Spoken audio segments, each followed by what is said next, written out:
내란 증거 인멸에 대해서 좀 얘기를 해봐야 될 것 같아요. 그런 게 있어요? 네.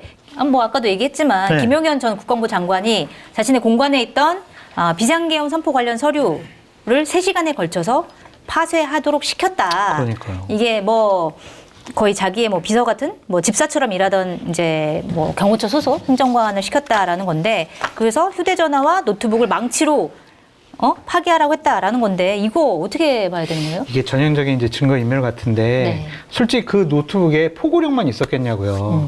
비상계엄을 시행을 하려고 하는 여러 가지 계획서, 네. 군 동원 계획, 뭐 이런 거 누구에게 뭘 지시하고 뭐 역할 분담 이런 거 다 있을 것 같아요. 네.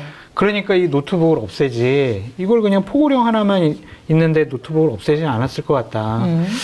그래서 다른 본인의 그냥 국방부 장관 사무실에 있는 컴퓨터 가지고는 안 했을 것 같고, 이 노트북에서 했다면 많은 증거들이 이미 이제 파쇄됐다. 찾을 수가 없다. 망치로 그렇게 때리면 이거 봐야겠지. 어떻게 보고 하드디스크를 막 때려가지고 가로로 만들면은 뭐 못 네. 보여주는 거죠. 뭐 이렇게. 그렇구나. 알겠습니다. 어떻게 봐야 될까요? 뭐 아주 무식한 방법으로 네. 본인의 죄를 숨기라는데, 앞서 이제 계속 사실은 반역을 꾀했다가 실패했으면, 쿠데타를 일으킬 때 실패했으면 내가 졌다, 모든 책임은 내게, 약간 이런 모습이 클리셰잖아요. 전혀 아니죠. 막 증거 다 지우고 있고 어떻게든 살아남으려고 발버둥, 그런 심보와 배포로 어떻게 계엄을 실행했을까라는 네. 생각이 듭니다. 네. 근데 네. 이미 많은 분들의 증언과 영상으로 다 촬영되어 있잖아요.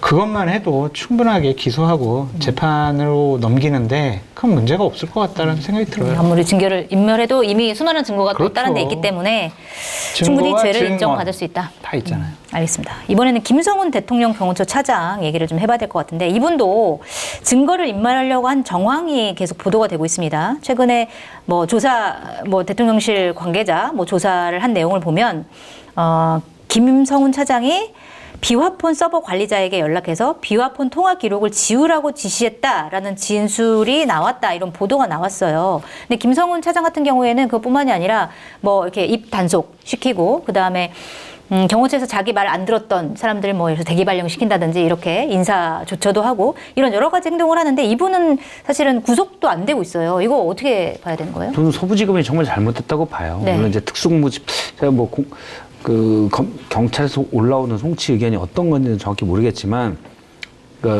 특수공무집행 방해로 혐의로만 영장이 청구됐고, 거기에 대해서 그냥 검찰이 판단할 때 그쪽만 송치 의견이 왔고, 검찰이 판단할 때 이건 대통령이 체포됐으니 이미 끝난 사안 아니야?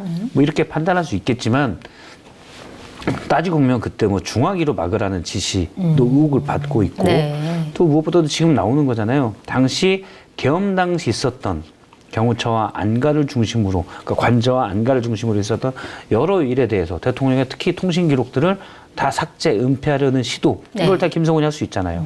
근데 이런 부분에 대해서 경찰 특수본이 어느 정도까지 신경을 썼는지, 또 검찰은 그거를 고려했는지, 이 부분이 좀 의심스럽습니다. 근데 지금이라도 빨리 이걸 대야, 전모를 처음에 얘기한 대로 대통령의 이 반헌법적인, 반민주적인 계엄에 대한 전모를 밝히는데 조금이라도 더 도움이 된다.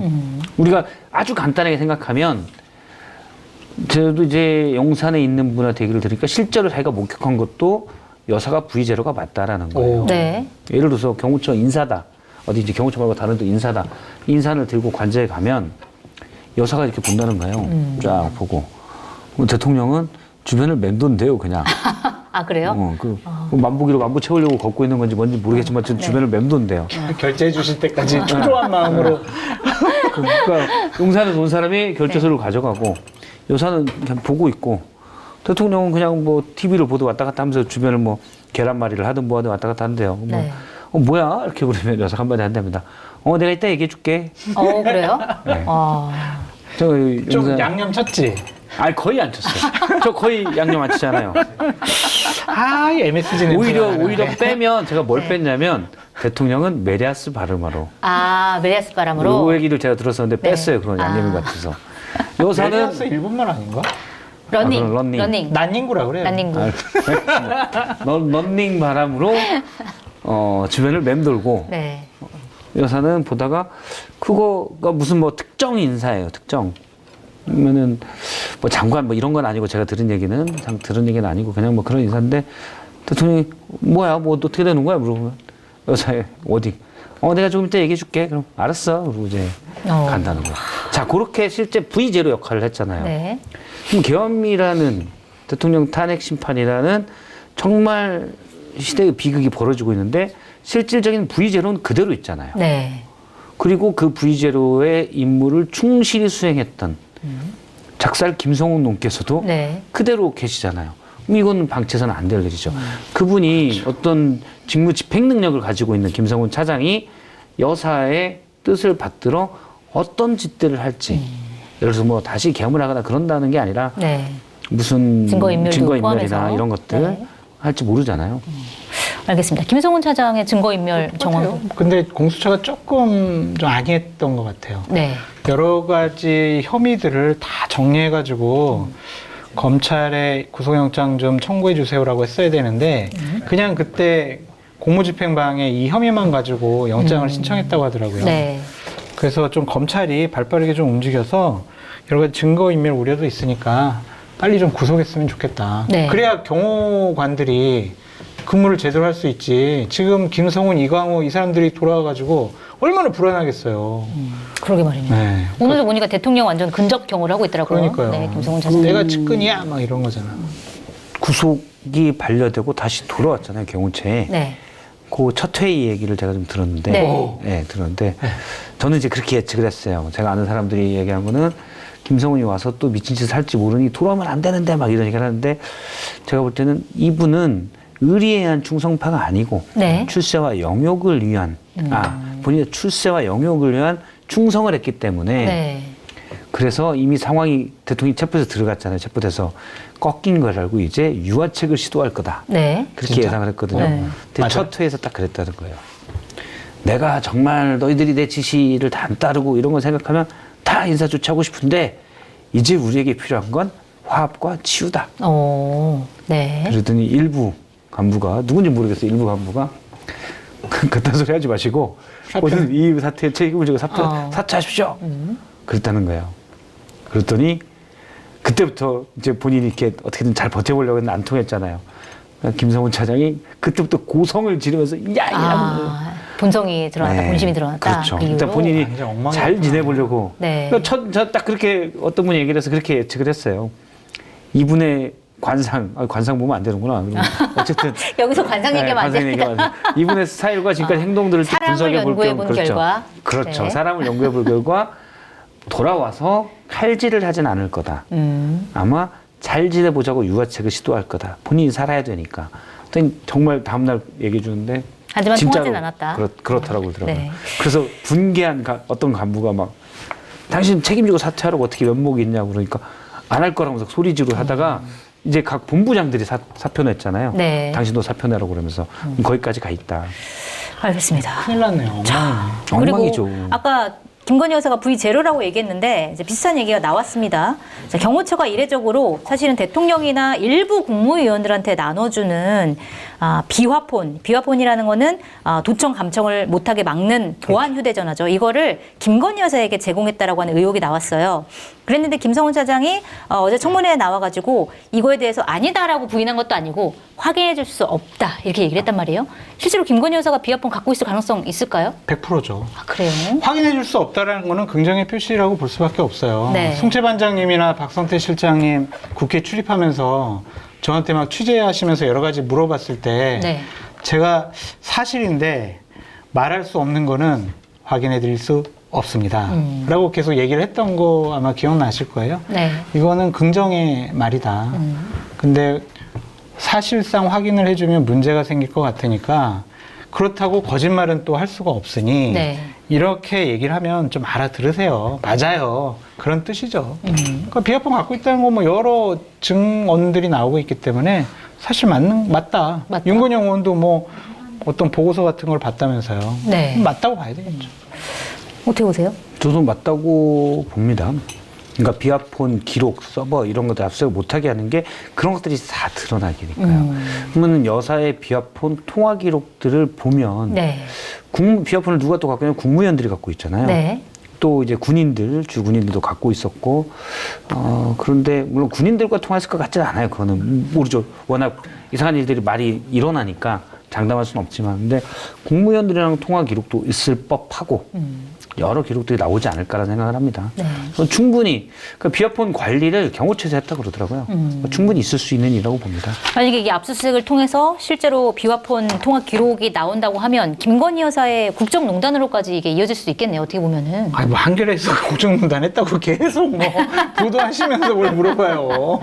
예? 비화폰에 의한 국정농단 아이고. 증거들이 나올 수 있겠다. 굿도 하는 분들인데 뭘 그 비아폰 쓴 거는 세 발의 피죠. 안 그래요? 알겠습니다. 이게 구체적인 게 나올 수 있을 것 같아요. 그래서 뭐 어떤 특정 장관에게 이 장관에게 굳이 여사가 전화할 일이 없는데 비아폰으로 통화한 기록이 나온다? 그러면 뭐겠어요? 국정에 개입해서 무슨 인사나 이권에 개입했을 그런 가능성이 크잖아요. 네.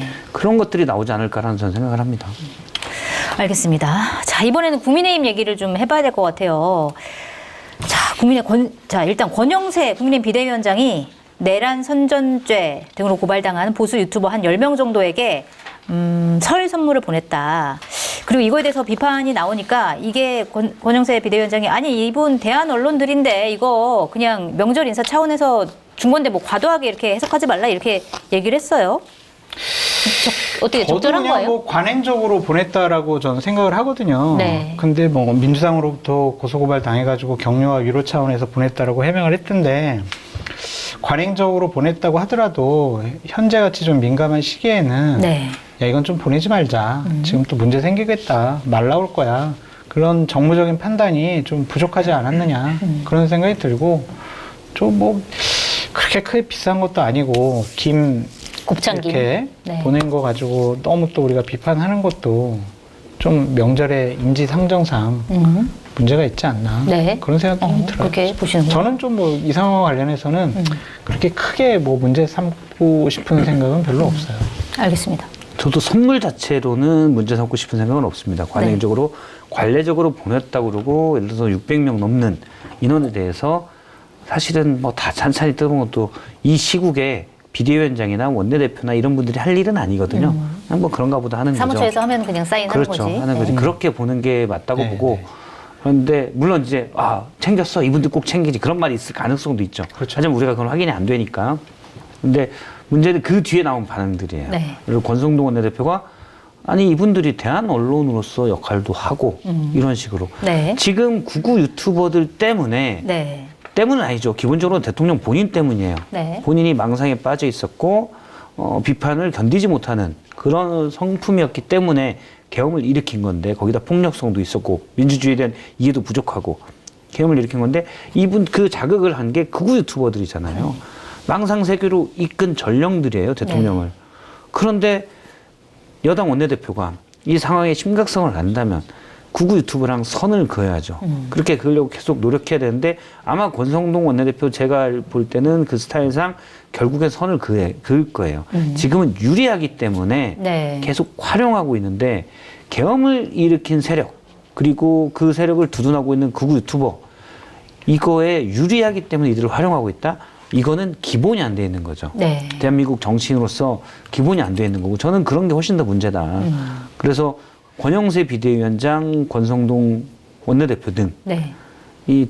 국민의힘 지금 지도부 구구랑 선을 긋지 못하는 이분들은 정파적 유불리를 떠나서 지금 정파적인 이익 때문에 그렇게 하는 것 같은데 보수층에서도 이분들은 이제 정치인의 자리에서 좀 제명시켜야 된다. 제명시켜야 된다. 생각입니다. 그 짧게 말씀드리면 네. 이렇게 얘기하는 건 문제예요. 대한 언론이기 때문에 이렇게 보냈다라는 거. 네. 왜냐하면 2008년도에 박기태 의원이 그 당시 한나라당 대표가 됐을 거예요. 네. 그때 명절 때 기자들한테 선물 보냈거든요.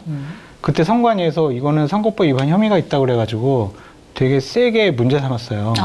그 다음부터 원래 당대표실에서 출입 기자들에게 다 선물을 돌렸었는데 그때부터 없어졌어요. 네. 기자들한테 그래서 안 돌려요. 언론에는 원래 보내면 안 되는 거군요. 네. 네.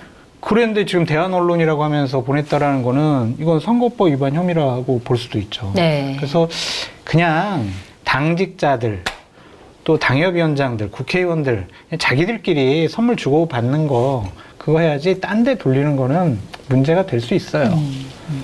알겠습니다. 그리고 권성동 원내대표가 최근에 또 문영배 헌재 소장 권한 대행과 이재명 민주당 대표와 너무 친하다라고 하면서 헌재 항의 방문까지 했는데, 예를 들어서 문영배 소장이 이재명 대표의 어머니가 돌아가셨을 때 조문을 받고 조의금을 냈다. 그렇기 때문에 이재명이 이렇게 친한 사람이 헌법재판소 재판관으로 있으면서 아마 윤석열 대통령에게 굉장히 불리한 결정을 하지 않겠느냐, 이런 취지예요. 근데 그러니까요. 사실 문영배 소장 권한 대행은 조의금도 안 냈고 간 적도 없다, 이러면서 약간 민망해졌어요, 권성동 원내대표가. 이렇게까지 근데 헌법재판소를 공격하는 게 상식적인가요? 빌드업.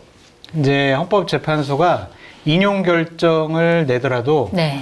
인정을 안 하고 존중을 안 할 가능성이 있는 것 같아요. 아이고, 저기 이재명 대표랑 친하게 지냈으니까 그런 거 아니야. 헌법재판소의 권위를 훼손시키고 폄하하려는 그런 의도 같아요. 네. 그래서 지지층을 결속시키려고 하는 것. 그래서 대선에서 조금 더 큰 효과를 발생시키기 위한 빌드업 작업이 아니냐, 그런 생각이 들어요. 근데 치졸해요. 왜 이런 식으로 헌법재판소까지 이런 식으로 공격을 해요. 네. 이렇게 하면은, 아니 윤석열 대통령 임명한 사람들은 그럼 윤석열 대통령한테 은혜를 입었으니까 그 사람들도 그럼 재척 사유가 된다고 봐야 될 수도 있잖아요. 네. 그래서 이런 발언은 하지 않는 게 좋죠. 네. 또 팩트도 좀 다른 부분도 있잖아요. 그렇죠. 팩트가 달랐습니다, 이분은 확실히. 일단 그럼 잘못 알았나 보네. 헌법재판소에서 아니다고 하니까 그렇게 얘기했지만 그건 결국 작게 나고 극우 지지층, 극우 유튜버들은 저게 맞다. 그래서 헌법재판소의 심판의 부당성을 그냥 또 가지고 갈 거예요. 네. 제가 볼 때는 권성동 원내대표가 다 알면서 그걸 노리고 가는 겁니다. 네. 그럼 이재명 대표랑 문영배 권한 대행이 더 관계가 깊겠어요? 아니면 이분 권성동 원내대표가 관계가 깊겠어요? 대학 2년 선배잖아요. 네. 고시 같이 공부했어요. 그러네요. 제가 알기로는 본인이 더 관계가 깊다. 소개팅도 시켜줬대요. 아, 그래요? 네, 소개팅도 네. 시켜주고 잘 됐는지 모르겠어요. 그런데 어쨌든 그랬다는데, 그러면 권성동 원내대표가 그럼 민주당의 프락지예요? 그런 말도 가능하잖아요. 네. 그런 음모론이죠. 근데 권성동 원내대표가 이전에도 그 서부지방법원 폭력 사태가 있을 때도 경찰이 명찰을 안 찼다는 등 네. 이런 음모론을 자꾸 제기해요. 그게 지금 무게 있는 정치인이 할 말이냐. 저는 그런 생각 많이 듭니다. 네. 무게만 있는 것 같아요. 네. 알겠습니다. 두 분이 계속 지난번부터도 국민의힘이 결국 윤석열 대통령과 선을 그을 것이다, 태도 변화가 있을 것이다 말씀하셨지만 사실 아직까지는 아닌 것 같아요. 언제쯤 선을 긋게 되는 겁니까? 저는 그래서 한 2월 15일은 넘어가야 될 것 같아요. 2월 15일? 네. 네. 2월 15일로 딱 입증, 결정. 추임료, 진사, 얘가 좀 떨리네. 네. 2월 15일은 좀 있어야 될 것 같고, 왜냐면 원래 아마 설을 전후로 해서 쑥 태도 변화를 보다 하려고 했을 텐데, 대통령이 1월 15일 날 체포되고, 이제 설 전에쯤 되면 확실히 아마 태세 전환을 할 거라고 봤는데, 네. 서부지방법원 사태가 있은 뒤로 극우 너무 세고 여론조사가 막 나오기 때문에 네. 지금 이거는 저는 이제 무조건 보수의 과표집이 있다라고 보는데, 어쨌든 지금 수치적으로 이렇게 나오는 걸 거기에 찬물을 끼얹기 싫은 거예요. 그래서 아직은 선을 안 긋고 계속 가고 있다. 네. 본인들이 선 긋고 태세 전환을 할 시점을 보고 있겠지만 절묘하게 그걸 끊을 수 있냐? 없습니다. 없어서 아마 오버하는 상태가 좀 더 계속될 것 같다. 그래서 좀 그래도 2월 15일 전에는 네. 저는 2월 15일 즈음에는 선을 긋고 갈 것 같긴 해요. 네. 설 지나서 뭐 좀 볼 것이다. 선을 긋기는 좀 어려울 것 같고, 그래요. 언급을 좀 자제할 것 같다는 좀 생각이 들어요. 그러면서 좀 거리두기 하는 모습. 그래서 이제 주어를 윤석열에서 이재명으로 돌려가지고 이재명 대표 이재명 공격에. 나빠요. 네. 이제 그 얘기를 좀 많이 하면서 슬슬 좀 발을 빼지 않을까. 근데 본인들도 되게 당황해하고 있더라고요. 최근 나온 여론조사. 너무 높게 나오니까. 이거 뭐지? 이럴 리가 없는데. 김문수가 이거 어떡하지? 진짜 이거 김문수가 되는 거 아니야? 본인들도 이제 그렇게 네. 황당하게 생각을 하고 있으니까 되게 머리 아플 것 같아요, 지금. 어떻게 해야 되나. 제가 볼 때 권영세, 권성동은 절대 본인들이 결정권이 있다면 김문수 장관을 후보자로 내지 않습니다. 네. 그러니까 대선 후보로 경선이 할 수 있지만 대선 후보로 낼 리는 만무하다. 본인들 알 거 다 알아요. 알면서도 이렇게 하니까 나쁜 거죠. 계엄과는 거리가 있는 인물이 후보가 될 것이다. 결국은. 네, 네. 네, 그렇게 보시면 그렇죠. 알겠습니다.